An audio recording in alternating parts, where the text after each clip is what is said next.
Irmãos, nós estamos no livro de Romanos. Eu fico contente que os irmãos estiveram fazendo revisão, né? E nós ainda estamos no capítulo 8. E já fazem muitas semanas, né, que nós estamos no capítulo 8. Uma sensação que eu tenho é que é uma imersão na palavra, né?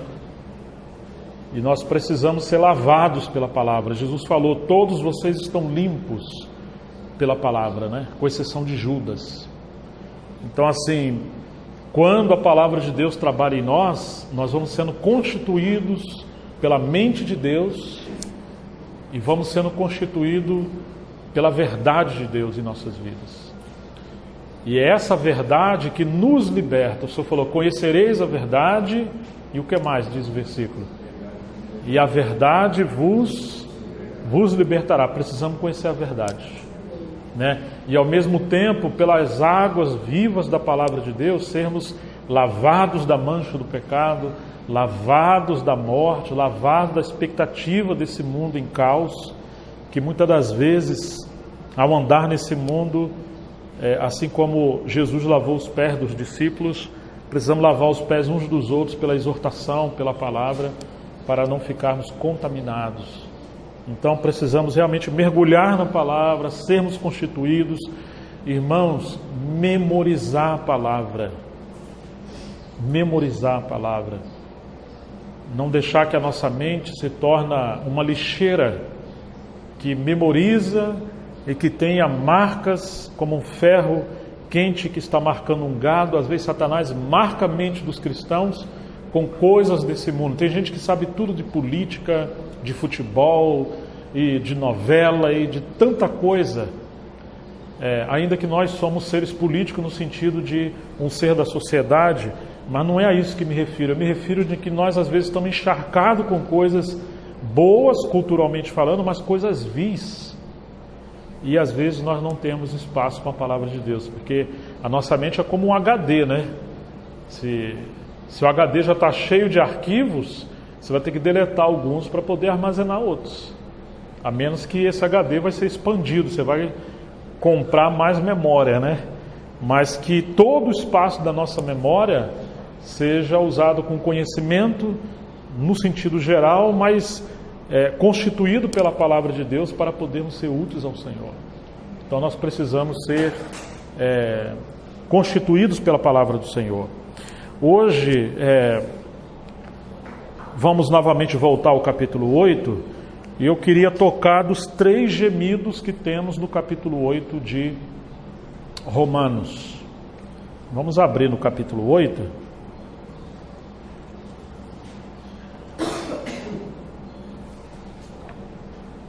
Nós falamos da última vez que todas as coisas cooperam para o bem daqueles que amam a Deus. E você não vai entender como que coisas negativas contribuem para o bem daqueles que amam a Deus, a menos que venhamos entender que todas as coisas contribuem para o bem daqueles que amam a Deus, daqueles que foram chamados segundo o seu propósito. E qual é o propósito que Paulo mostra ali no verso 28 e 29? Ele vai dizer que o propósito é nos transformar ou nos conformar à imagem do seu Filho. Estão lembrados disso, irmãos? Por um lado, Paulo fala em Romanos 12: não vos conformeis com este século. Quem é o príncipe desse século? Satanás. Tomar a forma desse século é você se moldar a essa cultura degradante, maligna, imoral. Estão entendendo? Então, quando você toma os costumes, as tradições, as práticas, o comportamento, o pensamento, a ideologia desse mundo como seu estilo de vida, significa que você está se apostatando. Nós estamos no mundo, mas nós não somos desse mundo. Por isso precisamos da mente de Cristo para vivermos segundo Paulo disse em Romanos 12, que não devemos nos conformar com esse mundo, mas devemos ser transformados pela renovação da nossa mente. Aí nós vamos poder conhecer, experimentar a boa, perfeita e agradável vontade de Deus.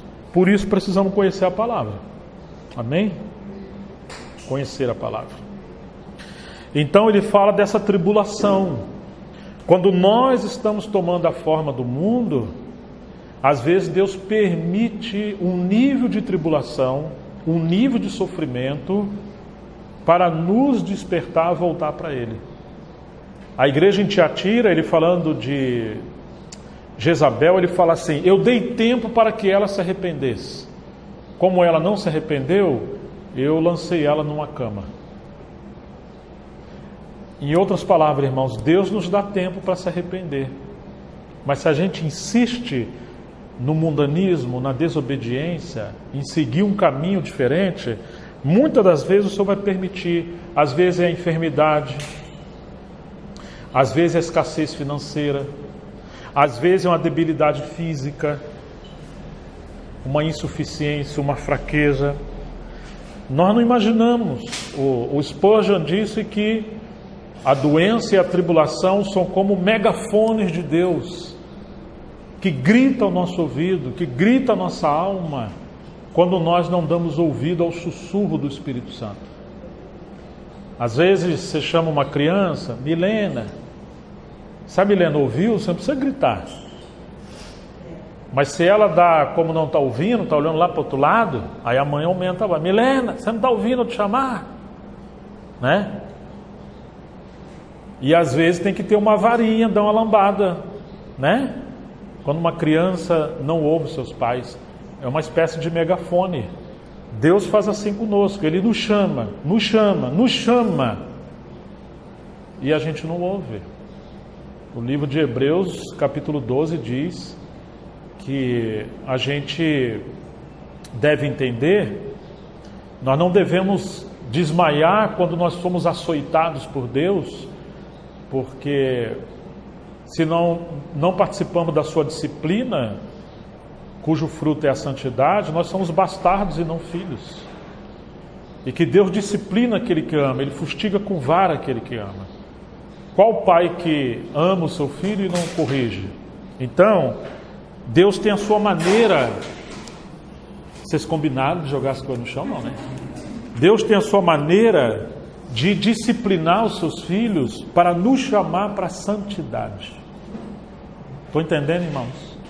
Eu me lembro uma vez que uma pessoa estava vendo televisão e estava dando aqueles filmes terror, às vezes um filme que às vezes a categoria não é terror, mas são coisas assim tão satânicas, e a pessoa estava ali, e um demônio saiu de dentro da televisão e foi para cima dele. Foi um meio que Deus permitiu para ele perceber que, embora algumas coisas sejam comuns para o mundo e para alguns cristãos mais levedados, se você estiver no nível de comunhão com Deus, tem coisa que Ele não vai permitir você fazer. Entendeu, irmãos? Então, assim, o Senhor sabe como que Ele vai tratar conosco, né?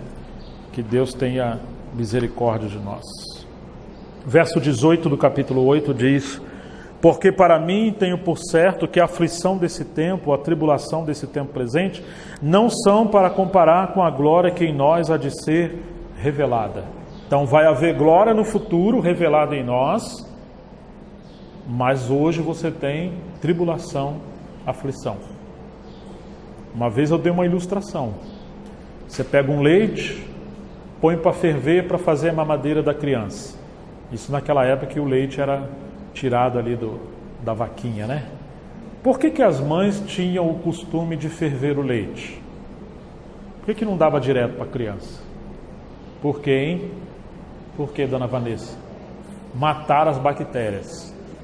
Do ponto de vista do leite, você está fazendo uma coisa ruim. Você não me ama? Por que você está me botando nesse fogo, essa temperatura absurda? Isso é uma tragédia. Mas do ponto de vista da mãe, porque você ama, você está matando as bactérias. Então, a percepção de sofrimento depende muito de que lado ou que ótica você está. Se você está do ponto de vista da mãe ou do ponto de vista de Deus, você está usando fogo para purificar das bactérias. Tá certo? Quando o cristão não entende Deus, ele acha que Deus abandonou ele ao sofrimento. Você não me ama? Por que está permitindo isso? Porque eu tenho poucos colegas, poucos amigos, ou não casei, ou meu salário não aumenta, se eu não cura dessa doença, e vai por aí afora. Mas se você está perto do Senhor, fala, meu filho, eu te amo. E porque eu te amo, eu estou matando as bactérias.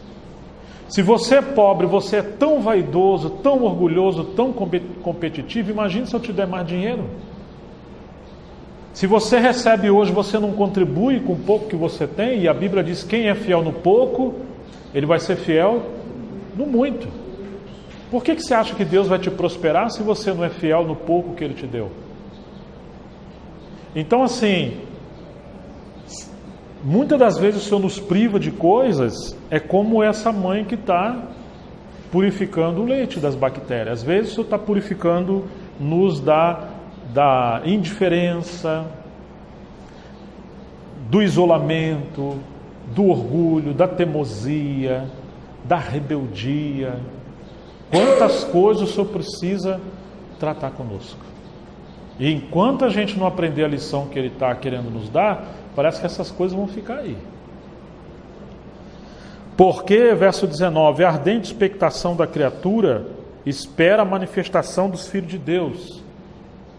Sabe quando a mãe coloca o leite no fogo, ele está esperando ali, lá do leite ferver. Ela está ansiosa ali. Daqui a pouco ela sai para pegar algo, o leite ferve, entorna e suja o fogão todo.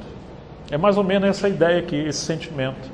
A ardente expectação da criatura espera, ela está aguardando esse fogo purificador tornar os filhos de Deus maduros para que haja libertação.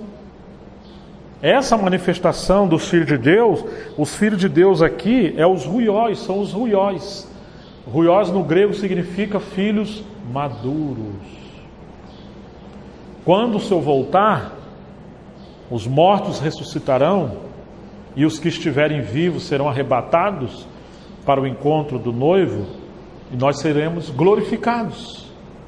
Então a criação vai ser liberta do cativeiro. Mas para isso acontecer, os filhos de Deus têm que se manifestar primeiro. Estão entendendo, irmãos? Então o fogo, Pedro disse assim, não estranheis a provação que vem sobre vós, o fogo que vem sobre vocês, como se coisa estranha estivesse acontecendo. Não estranhe o fogo. E na época ele está falando do incêndio em Roma, ou da perseguição que veio em Roma. Alguns acreditam que essa carta é um pouco antes, outros acreditam que é um pouco depois, mas ela está no meio do contexto da perseguição. E Roma foi incendiado, e muitos cristãos naquela época, Nero colocava eles num poste, banhava eles no óleo e tacava fogo. E aqueles cristãos eram os postes acesos à noite de Roma. Quando o imperador convidava pessoas, especialmente pessoas que ele queria dominar ou mostrar o seu poder, quando as pessoas iam passando no caminho até chegar no trono de Nero, ele via esses homens gritando de forma agoniosa e queimando nas chamas. Em outras palavras, olha, eu tenho um acordo para vocês. Veja bem a sua resposta, porque os últimos que discordaram de mim estão assim. Então, tem que reconhecer Nero como Deus. E muitos cristãos morreram cheios do Espírito Santo, cheios de gratidão, de gozo.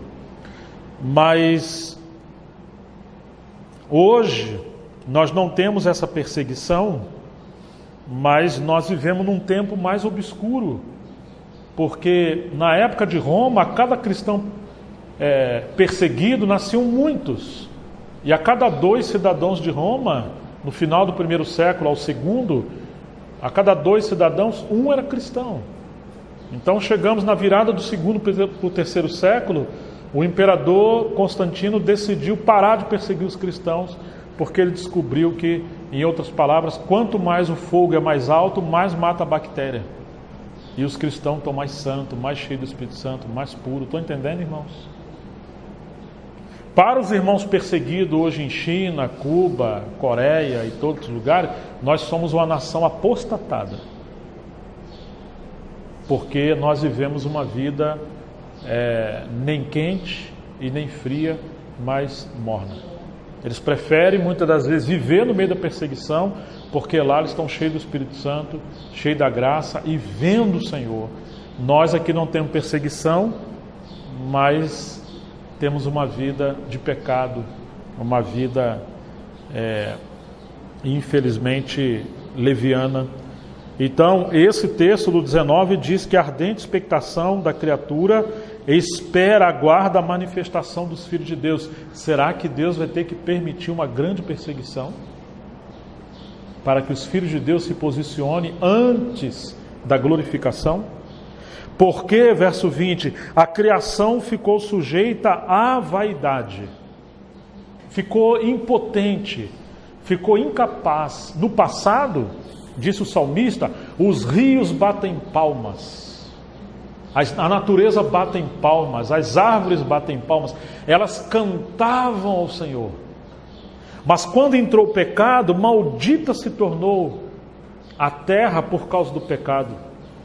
E agora entrou então esse caos no universo e o espírito de morte, e agora a natureza, no lugar de expressar a glória e o fulgor de Deus, ela está expressando vaidade por causa da maldição que o pecado trouxe e entrou no mundo.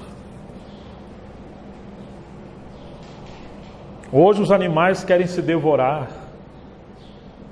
Você tem coisas terríveis, fenômenos terríveis na natureza, que são aspectos da queda de Satanás e aspectos da queda do homem.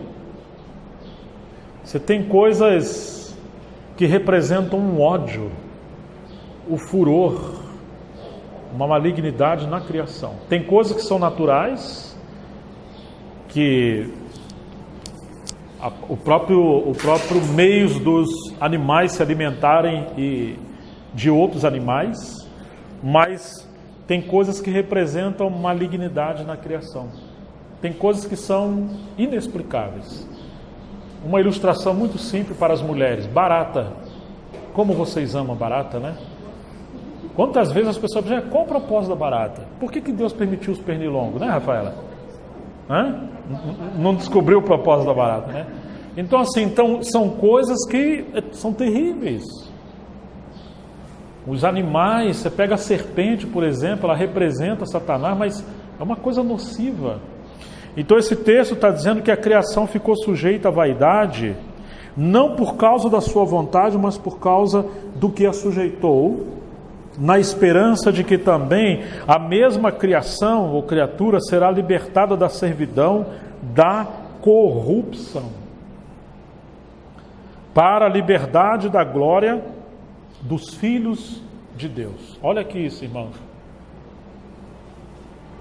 A liberdade da glória dos filhos de Deus. Então, existe uma liberdade, existe uma libertação, que a natureza, haverão novos céus e nova terra, a natureza vai experimentar quando houver a manifestação da glória dos filhos de Deus. Paulo vai dizer que Cristo em vós é a esperança da glória de Deus. Versículo 22. Porque sabemos que toda a criação, o que diz sua Bíblia aí? Geme. Então marca ou sublinha essa palavra, o gemido da criação. Toda a criação geme e está juntamente com dores de parto até a glória. Agora, está vendo, irmãos?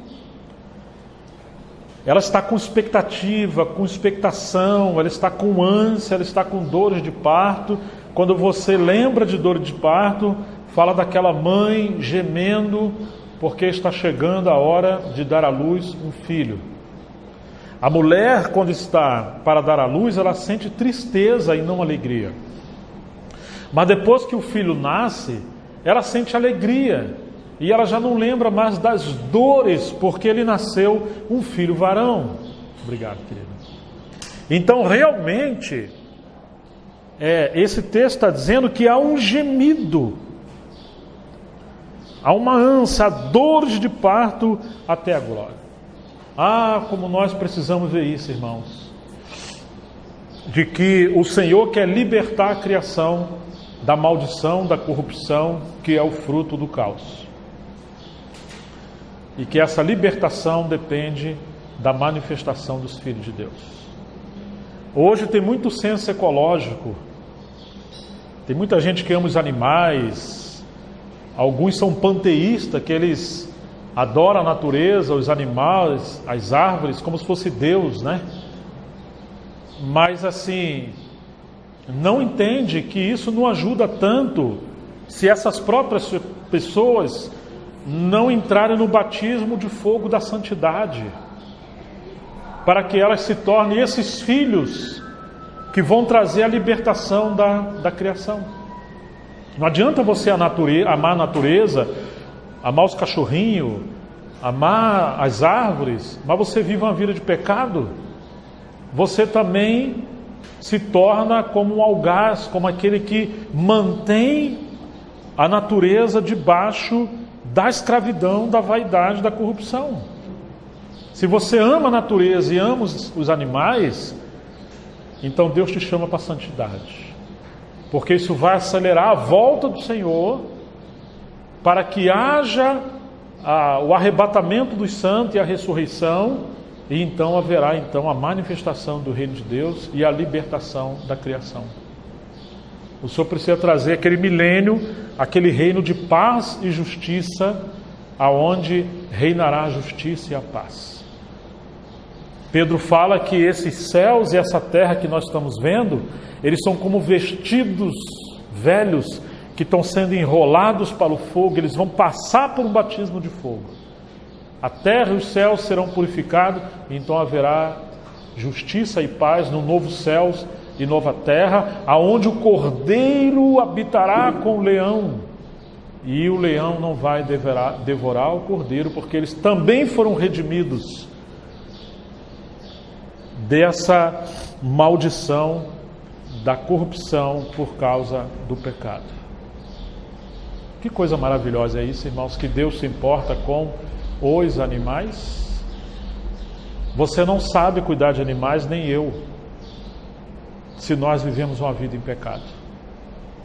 Mas nós podemos conhecer a Deus, ouvir o Espírito Santo falando conosco, quando nós nos aproximamos dele, vivemos em santidade e entender que Deus se expressa também pelos animais. Não que Deus habita nos animais, mas que os animais foram criados e são criaturas de Deus, e que a maneira dos animais se moverem e expressar os seus sentimentos são lampejos da glória e da sabedoria de Deus, que usa também para falar conosco.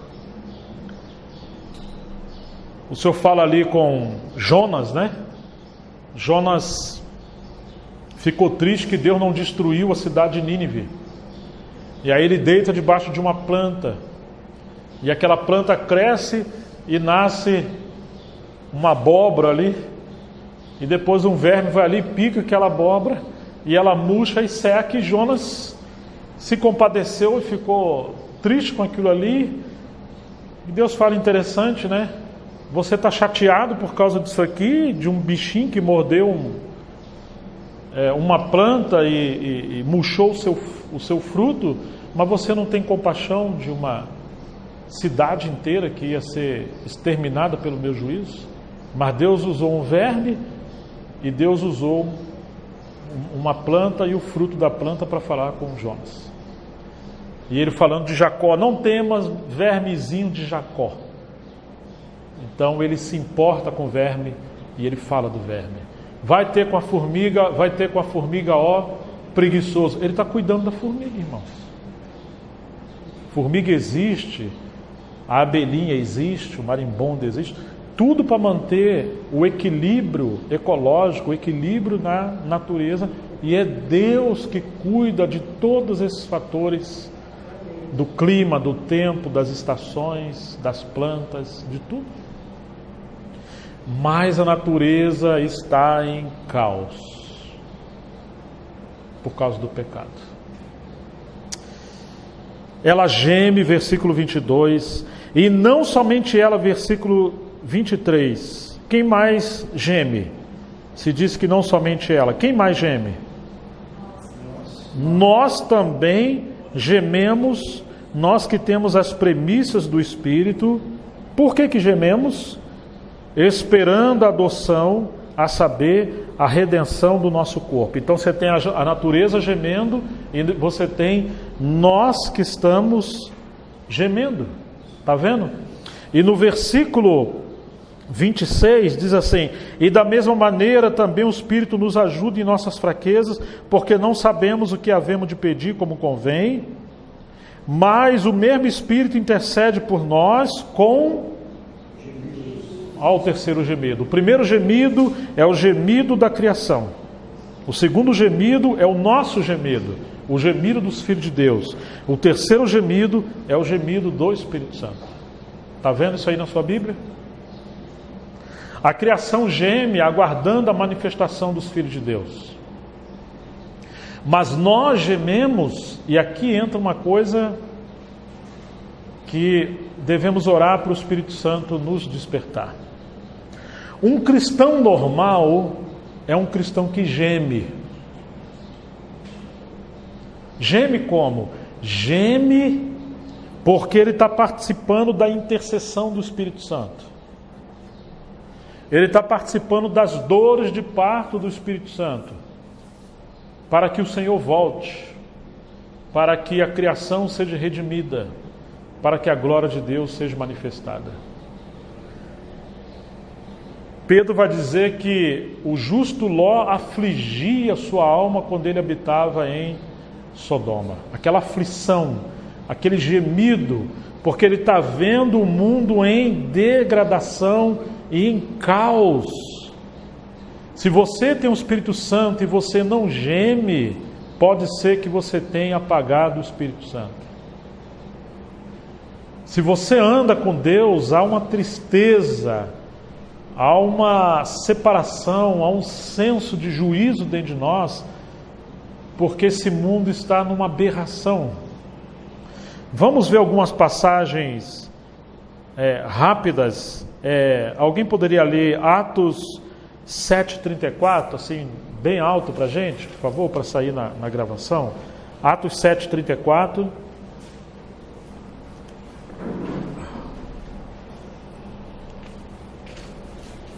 Quem achou?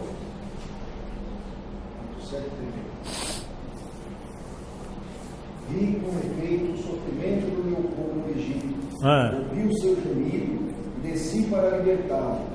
Vem agora e eu te enviarei ao Egito. Está vendo? Deus ouviu o gemido do seu povo lá no Egito. Quando que Deus libertou o seu povo do Egito? Quando o povo gemeu.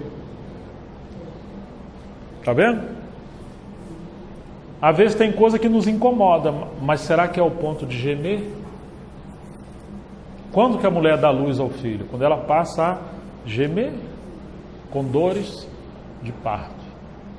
Às vezes nós temos problemas, Senhor, me livra disso aqui, dessa tentação, dessa inclinação, dessa fraqueza.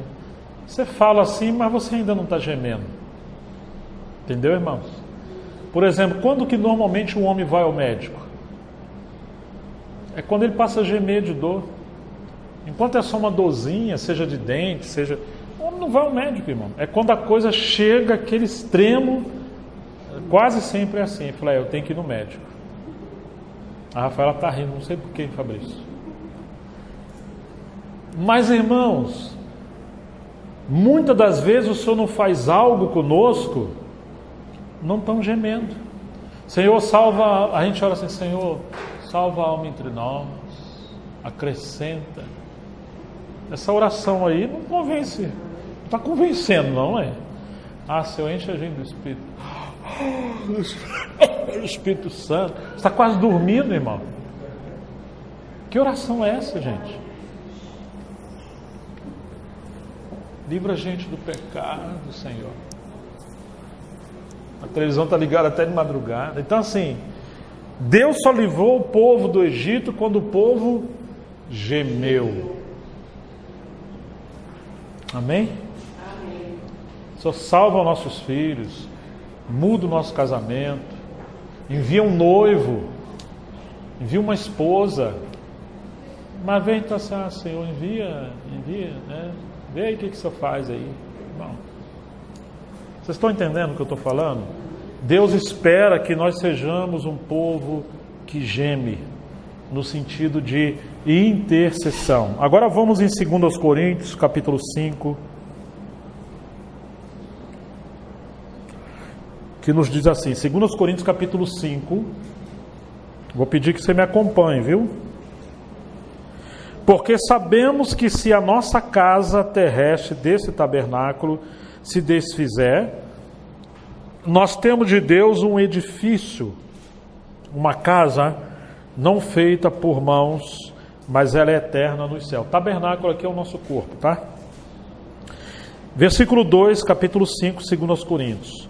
E por isso também, o que diz a sua Bíblia? Gememos, 2 Coríntios capítulo 5, versículo 2. E por isso também gememos. Gememos por quê? Porque desejamos ser revestido da nossa habitação, que é dos céus. O que Paulo está querendo dizer aqui? Eu não suporto mais esse corpo meu fraco,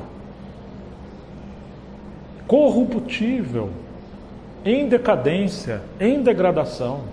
Ele é sujeito à doença, ele é sujeito à insuficiência, ele é sujeito ao pecado, ele é sujeito à morte, ele é sujeito a tudo que representa o caos, a queda e a corrupção que entrou por causa do pecado. Nós sentimos aqui, nessa carne, é isso que Paulo está dizendo. Está certo, irmão? E o que Paulo está querendo dizer? Que ele gemia porque ele queria ser revestido, ou seja, glorificado com a habitação. Novo corpo glorificado, porque o primeiro corpo ele é corruptível e o último corpo, que é o glorificado, ele é incorruptível. Ninguém vai ficar mais sem cabelo, com dor de dente, enxergando mal, com obesidade ou com anorexia. Só vai mudar tudo, vai nos dar um corpo novinho, viu, Milena? Um corpo novo. Versículo 3, isso vai acontecer se todavia, estando nós vestidos, não formos achados, como que diz a Bíblia aí? Nus. Olha aí o que está dizendo a Bíblia. Isso aqui vai acontecer se hoje, apesar de você estar usando essa roupa que você está usando aí, mas você não estiver pelado diante de Deus. Porque às vezes nós estamos vestidos diante dos homens, a gente se preocupa com que roupa nós vamos usar. Se está combinando, se já foi semana passada com essa roupa, se está apertado, se está largo. Mas não adianta você tentar agradar homens e manter uma vida de aparência para as pessoas, se interiormente diante de Deus você está como a igreja em Laodiceia, que dizia que era rica e farta e não precisava de coisa alguma, mas o Senhor fala assim, que ela não sabia que ela era. Você lembra o que Deus fala? O Senhor fala que ela era? Fala que ela era pelada, nua, cega, pobre, nua, miserável. Lembra no final de Marcos, quando encontram Jesus e vão levá-lo preso, tinha um jovem enrolado num lençol atrás da árvore. E os soldados vieram pegar esse jovem e seguraram os lençóis dele. E o jovem foi fugir e puxaram o lençol dele. Quando puxaram o lençol dele, sabe o que aconteceu? Apesar de ele estar enrolado pelo lençol, ele estava pelado, nu, sem roupa. Vocês lembram que tem isso na Bíblia, no Evangelho de Marcos? É isso que Paulo está dizendo. Parece que você está vestido, mas diante de Deus você está nu por falta de santidade. O livro de Apocalipse 19 fala que a noiva já se adornou e está ataviada para o seu noivo, mas que os atos de justiça da noiva ou dos santos são essas vestes de linho fino. E isso vem do Salmo 45. As moças que iam casar, e as princesas que se tornariam as rainhas, mas especialmente as princesas, elas pegavam o linho fino e elas iam bordando as suas vestes para o casamento.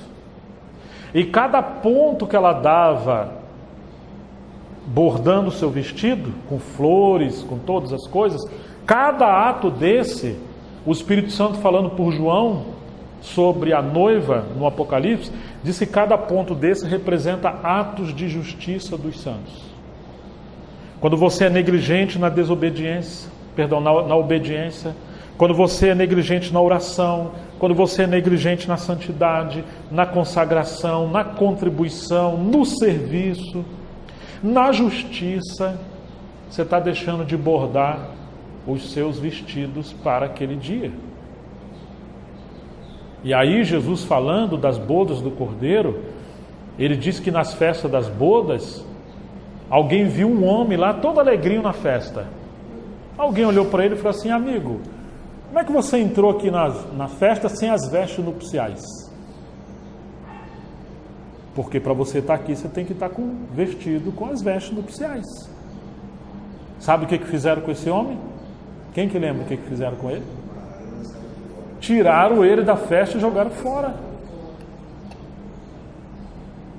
E Jesus está relacionando isso com a volta dele e o privilégio das bodas do Cordeiro, aqueles que hoje, embora você esteja muito bonitinho, muito preocupado com a sua aparência diante dos homens, se você estiver lançado nu, você não vai entrar nas bodas do Cordeiro. Você vai ficar nas trevas exteriores, ali haverá choro e ranger de dentes. E é isso que a Bíblia fala. Vai ter correção para quem estiver pelado hoje diante de Deus. Estão entendendo, irmão? Vocês estão me alcançando? 5 virgens puras, prudentes, e 5 virgens imprudentes. É exatamente isso. Versículo 4: porque também nós, os que estamos nesse tabernáculo, o que é tabernáculo? O nosso corpo. Mas lembra do tabernáculo do Velho Testamento. Tabernáculo tinha quantos compartimentos no Velho Testamento? 3. Quais eram? O ato exterior, o santo lugar e o santo dos santos. Então compara assim: o ato exterior representa esse tabernáculo, nosso corpo, tá certo? E ali você tinha as cortinas do tabernáculo. O santo lugar onde estava o candeeiro, as mesas com os pães da proposição e etc. E no santo dos santos, o que você tinha? A arca da aliança.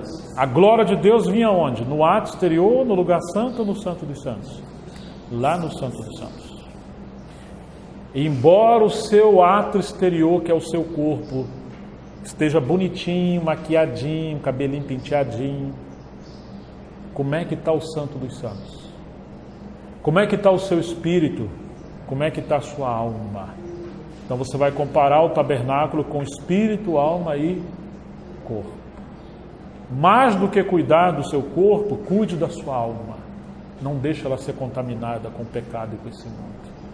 Não deixe o seu espírito ser contaminado, porque nós nos tornamos impotentes. Por isso que a oração de Paulo é que sejamos cheios do Espírito. Cheios do Espírito, está em Efésios 5,18. Não vos embriagueis com vinho que a contenda, mas o vinho ali é vinho literal. Ele não está dizendo que você não pode tomar vinho, mas ele está recomendando que você não fique embriagado. Mas o vinho pode ser aplicado como os prazeres desse tempo presente. Os que estão no mundo, vivam nele, mas não abuse dele. Estamos no mundo, mas não somos do mundo.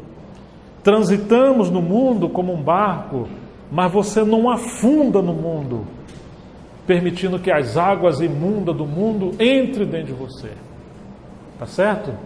Então ele fala: porque nós também, os que estamos neste tabernáculo, o que ele diz que acontece aqui no verso 4?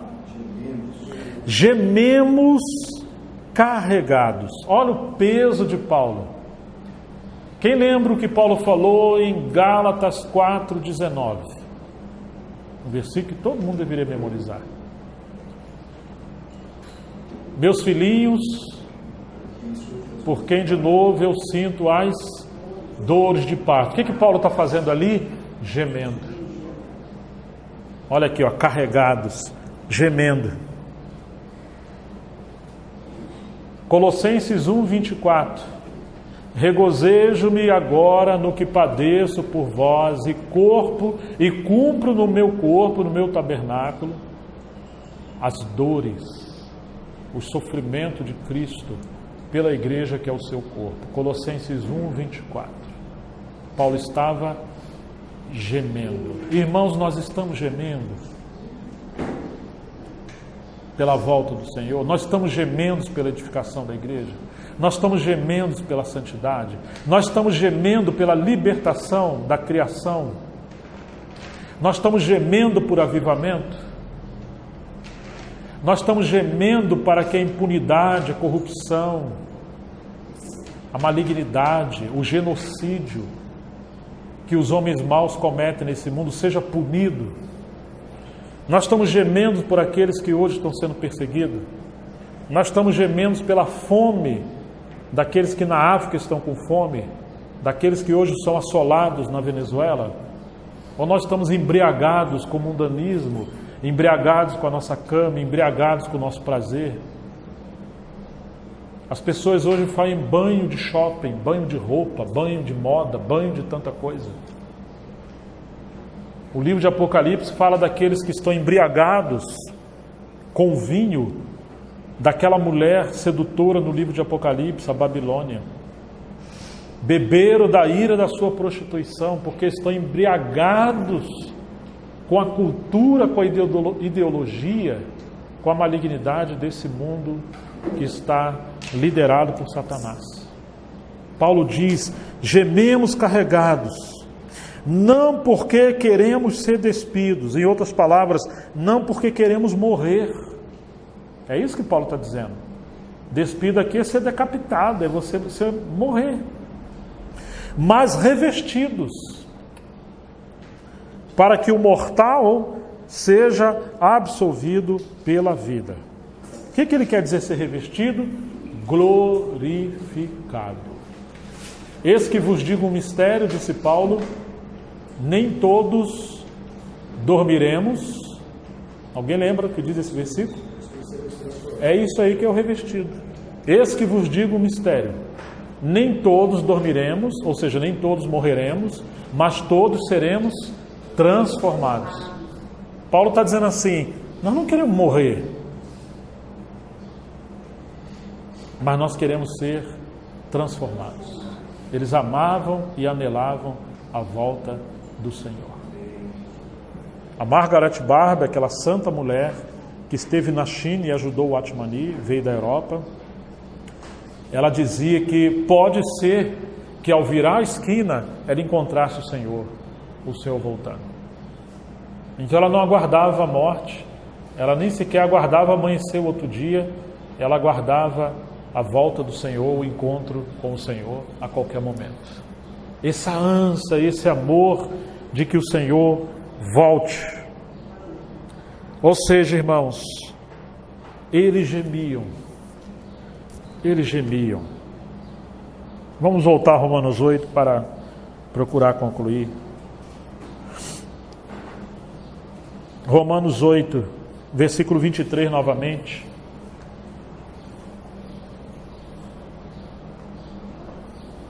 E não só ela, a natureza, mas nós mesmos gememos, nós que temos as primícias do Espírito, ou seja, nós que recebemos os primeiros frutos, a primeira porção do Espírito Santo, significa que nós não somos dessa terra, nós somos dos céus. Recebemos o selo do Espírito Santo, a garantia do Espírito Santo, o penhor do Espírito Santo, como Paulo fala em Efésios 4, mas nós receberemos a plenitude do Espírito Santo. Deus nos quer possuir por completo. É como se assim, ele habita no Santo dos Santos do tabernáculo, ele habita no nosso espírito, mas ele quer nos arrebatar, e ele quer transformar esse corpo corruptível para termos um corpo de glória semelhante ao dele. Nós recebemos uma porção do Espírito, mas ele quer nos dar a plenitude do Espírito. Amém? Esperando, nós gememos, 23, gememos em nós mesmos, esperando a adoção de filho, a saber, a redenção do nosso corpo. Olha o que Paulo falou lá, que ele queria ser revestido. É o mesmo Espírito aqui, tá? É o mesmo pensamento de Paulo. Porque, verso 24, em esperança fomos salvos. Então Paulo estava esperando esse dia glorioso da volta do Senhor, que nós acabamos de partir o pão, e o Senhor fala, fazer isso em memória de mim, até que eu... Ou seja, é esse dia aqui, em esperança.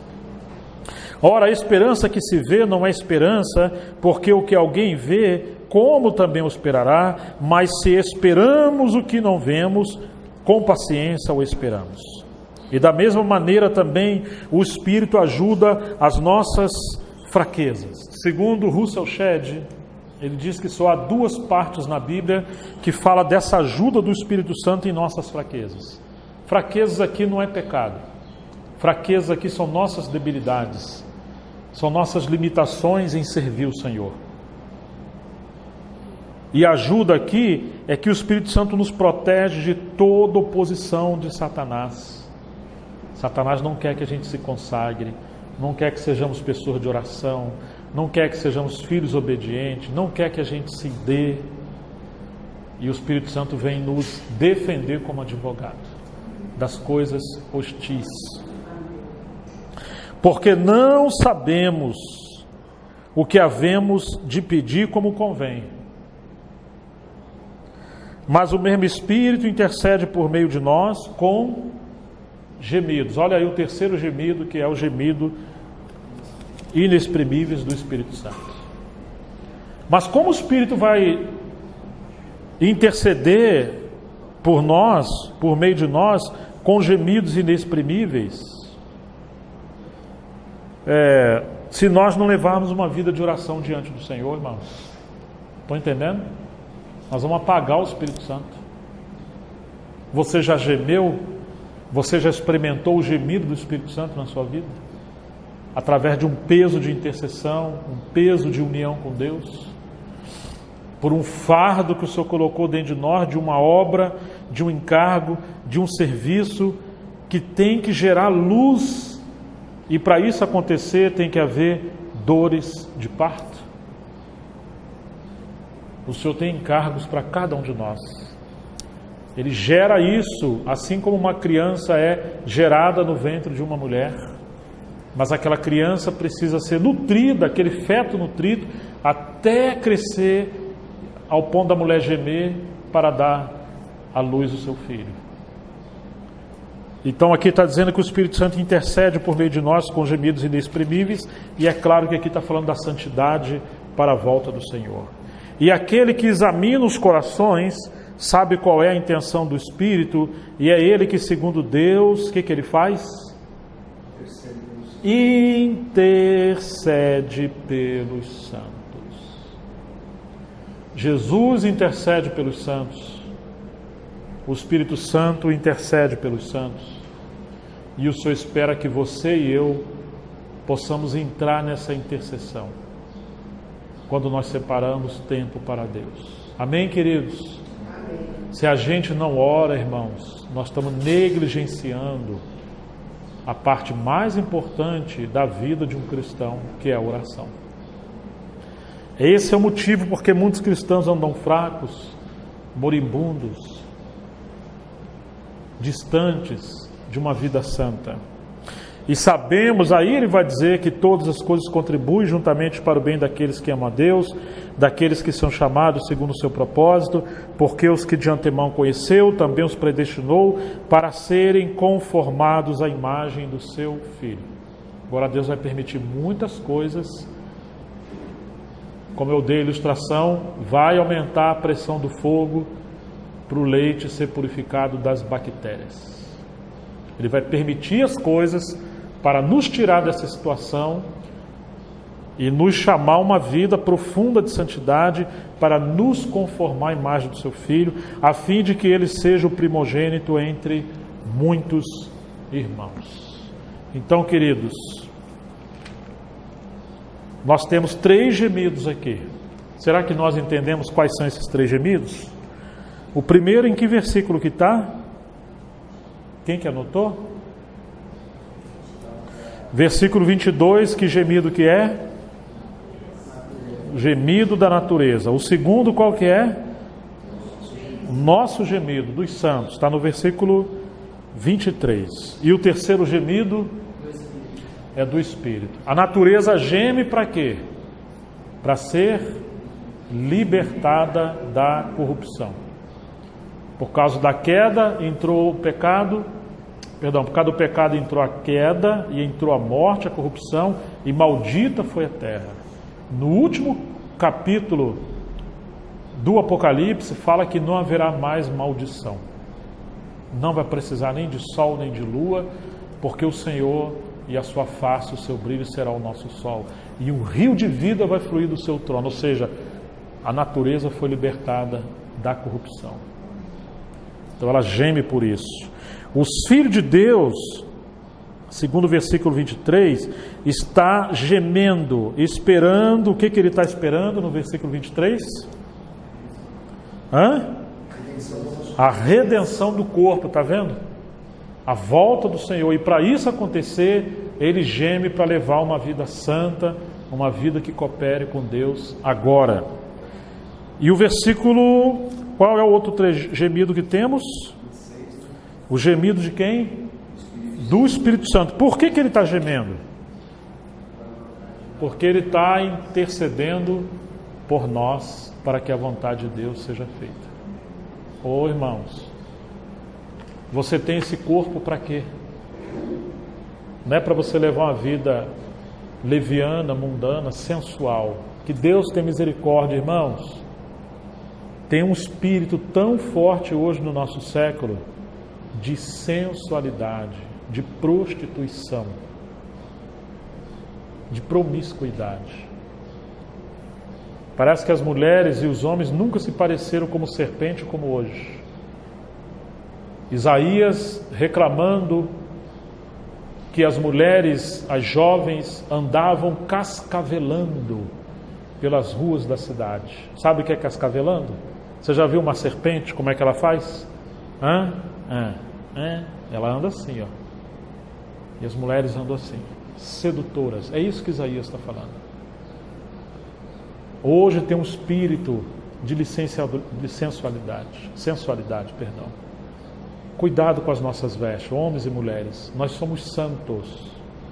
Não permitamos o nosso corpo ser usado para despertar a tentação sexual na vida de outra pessoa. Se você é casada, veste para o seu marido. Se você é casado, cultive a intimidade com a sua esposa. Jovem, você não pode permitir que o seu corpo seja um objeto de tentação de outros homens. Roupas coladas, decotadas, marcas de peças íntimas, roupas curtas. Deus tenha misericórdia de nós, porque isso é um espírito que afronta a Deus. E nós precisamos, ainda que estamos num país tropical, onde passa a linha do Equador, lugar quente, mas é possível você usar uma roupa fresca, mas sem nudismo, sem você ser exposta, sem você ser indecente, sem ser leviano.